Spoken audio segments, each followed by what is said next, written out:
మరణాత జీవాహారమును ఈ ఆధ్యాత్మిక కార్యక్రమమునకు మీకు మా ప్రేమపూర్వకమైన ఆహ్వానము తెలియచేయించు ఉన్నాము.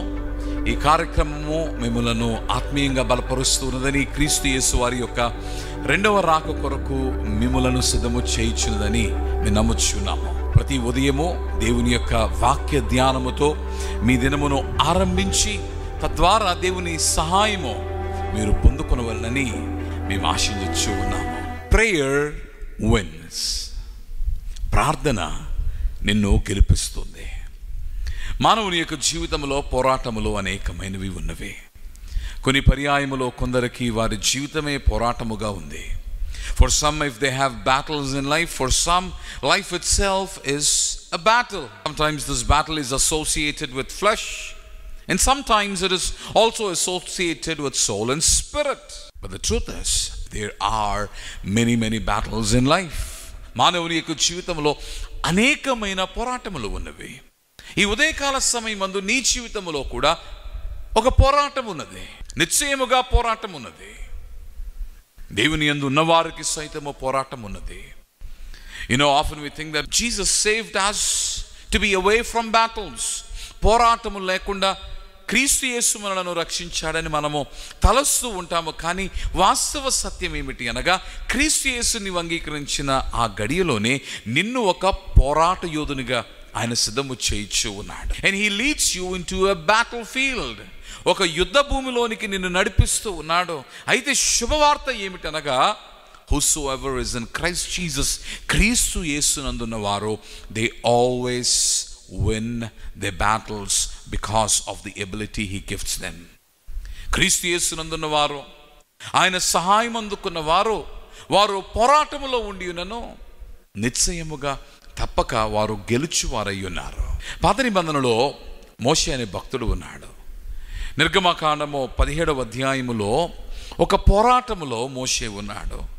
సీను అరణ్యములో వారు చేరిన తరువాత రెఫీదీము అను స్థలమునకు వచ్చేసరికి ఇశ్రాయేలీయులు త్రాగుటకు నీళ్లు లేనందున వారు మోషేతో వాదించుచు ఉన్నారు. వారు మోషేతో వాదించుచు దేవుని శోధించుచున్న వారిగా వారు ఉన్నారు.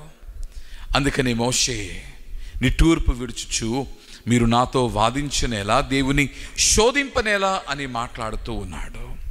ఆ సమయమందు అనగా పోరాటములో ఉన్న మోషే చేసిన పని ఏమిటి? మన జీవితంలో చాలా పోరాటాలు మనకు ఎదురుగా నిలిచి ఉన్నాయి. అది శారీరకపరమైన పోరాటము కావచ్చు, లేక నీ ఆత్మతో ముడిపడి ఉన్న పోరాటము కావచ్చు, నీ కుటుంబము కావచ్చు, లేక నీ ఆర్థిక స్థితిగతులు కావచ్చు, లేక నీ సమాజము కావచ్చు, మరి ఏదైనా కావచ్చు. నీ పోరాటం ఏదైనానో కూడా ఒకవేళ ఆ పోరాటములో నీవు గెలవలనంటే నీకు కావలసింది దేవుని సహాయము. ఆ దేవుని సహాయమే నీవు ప్రార్థన అను క్రమములో నుండి నీవు పొందుకుంటున్నావు. మోషే మాట్లాడుచు, వారు త్రాగుటకు నీళ్లు లేనందున కొద్దిసేపటికి వీరు నన్ను రాళ్ళుతో కొట్టి చంపుదురని మాట్లాడచ్చు. అనగా అంత పోరాటము, అనగా it is a battle of life. తన జీవితంతో ముడిపడి ఉన్న పోరాటము. అట్టి పోరాటములో మోషే చేసిన పని ఏమిటి అంటే, he went to God in prayer. దేవుని యొద్దకు ప్రార్థన మూలముగా చేరాడు. ఈ పోరాటం ఏదైనానో నీవు జయము పొందవలనంటే నీకు దేవుని సహాయము కావాలి. ఆ దేవుని సహాయమే ప్రార్థన అనో క్రమశిక్షణలో నీవు పొందుకోగలవు. Do you have the discipline of going to God in prayer in every moment of life? జీవితంలోని ప్రతి సందర్భములో కూడా ప్రార్థన మూలముగా దేవుని యొద్దకు చేరే క్రమశిక్షణ నీవు కలిగి ఉన్నావా? I don't know how your day is today. You might be in many battles, but if you can start with prayer, you will surely receive the help of God. అందుకనే మోషే అట్టి శోధనలో, అట్టి పోరాటములో, చావవలసిన పరిస్థితిని అతడు ఎదుర్కొన్న ఆ గడియలో దేవుని యొద్దకు వెళ్ళి ప్రార్థించక దేవుడు జవాబివ్వగా బండలో నుండి నీళ్లు రప్పించి మోషేకు సహాయము చేశాడు.